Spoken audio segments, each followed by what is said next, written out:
এই হুনো খাউনটা নিয়ে এসে কইলাম বাড়িতে এসে খাইতে গেলে আবার কামের দেরি হইব, সন্ধ্যা হয়ে যাবো কাম করতে করতে। আচ্ছা ঠিক আছে, আমি নিয়ে আসবনি, চিন্তা করো না। দেরি করো না কইলাম। আর আমি কিন্তু দুপুর বেলা তাড়াতাড়ি চলে আসবো, রান্না বান্নাটা ঠিকঠাক মতো কইরা রাখো। ঠিক আছে চলো। আব্বা এতক্ষণ ধরে চেষ্টা করতেছো, তারপর আগুন জ্বলতেছে না। লাকড়িটা কি ভেজা নাকি? তুই যেই হারে চোখের পানি নাকের পানি ছাড়তেছস তাতে লাকড়ি এমনি ভিজা যাইব। সমান অধিকার দিতে গিয়া এখন তো মনে হইতেছে চোখে দেখার অধিকারই হারায় ফেলামো বাপ্পলাই। তাই তো দেখতেছি।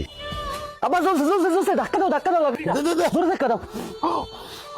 ও ভাবি, আপনি কে? কিস্তি আলি ভাবি কই? আপনি আলিফের বউ না? হ, আমি আলিফের বউ, কিন্তু আপনার বউ কই? বাপের বাড়িতে গেছে, ভাই আহে নাই, আপনি এসেন কেন? আরে ভাই, প্রত্যেকদিন কি আপনার ভাইরই আসতে হইব? তার অন্য কোনো কাজ থাকতে পারে না? শরীর খারাপ হইতে পারে না? আগামী 15 দিন আমি কিস্তি তুলবো। ভাবি তো 3 সপ্তাহের কিস্তি বাকি, তাড়াতাড়ি টাকাটা দেন। 3 সপ্তাহের কিস্তি রেডি করে আছে, আসেন। কই? টাকা তো ঘরে। নিয়ে আসেন। আরে বাড়িতে এসেন, নাস্তা করবেন, কথা বলবেন, আসেন তো ঘরে আহেন। মানে কি? কিস্তির 3টা জায়গায় 6টা দেবো, 3টা খাতা উঠবেন আর 3টা আপনার জন্য বোনাস। ও তো বাপের বাড়ি, বুঝেন না? হরামির বাচ্চা, তুই এসব কি কইতাছস? কিস্তি দেবো, আসেন না একটু ভিতরে। তোরে জুতোটা দিয়া পিডামু, তোর কিস্তি আলিফ এসে নিব।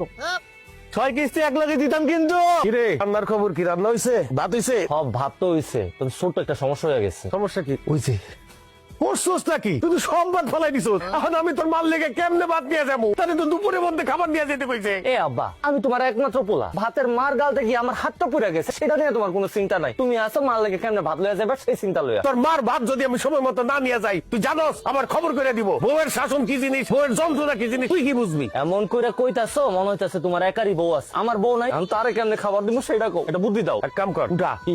মাটির থেকে সব ভাত উঠা ধুয়ে ফেলা। এই ভাতে ওকে খাওয়াবো, আমরা পরে রান্না করে খাবো। ঠিক আছে। তরকারির অবস্থা কি তোর? দেহি তরকারি ও রান্না শেষের পথে, লবণটা দেখো তো। দেহি লবণ হয়েছে। করছস কি? কিসে? লবণই তো দেশ নাই। কি কো, লবণ দিছি তো, খারাপ আবার দিতাছি। দে এবার দেখো তো। দেহি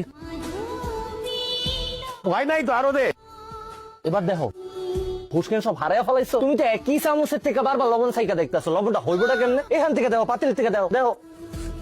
ঠিক আছে? ইয়াল্লাহ, এত লবণ দেয় মানুষ? তুমি নিজেই তো আমার লবণ দিতে কইলা, তাহলে এখন কি করুম? পানি দে, বাইন্ডাল বাইন্ডাল।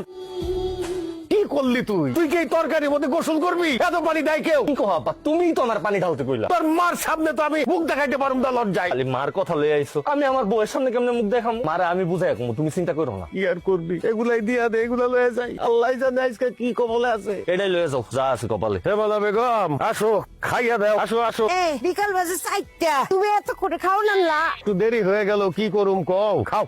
কামাক গেছেন আমার? মোরে কামাক গায় নাই, একটু ঠিক মতো কাম করতে হইব। আমার কাম আমি বুঝুম। আর দুইয়া তুমি আমার সাথে খায় নাও। না না না, কে খাইতে হইব? তুমি প্লেটে খাও আর আমি বাটিতে খাইতেছি। প্রথম রান্না করছি তো, এর লিগে একটু বড় সুস্বাদু হয়েছে।